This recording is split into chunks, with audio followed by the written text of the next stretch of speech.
Hello everyone, in this video I will be show you how you can add the transition in CapCut PC. So for example, just select your video and you can split the clip into some part you like.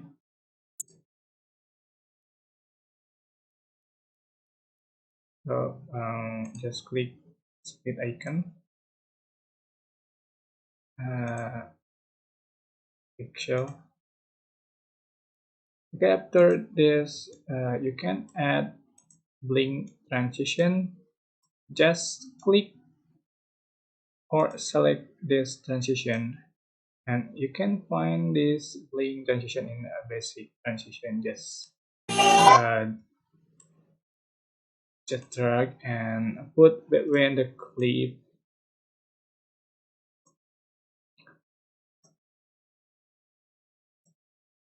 Okay, here you go. Okay, it's very simple, but I hope this tutorial was helpful for you. Don't forget to click like, comment, share, and also subscribe. And you can click thanks button for appreciate and share. Thanks. Bye bye.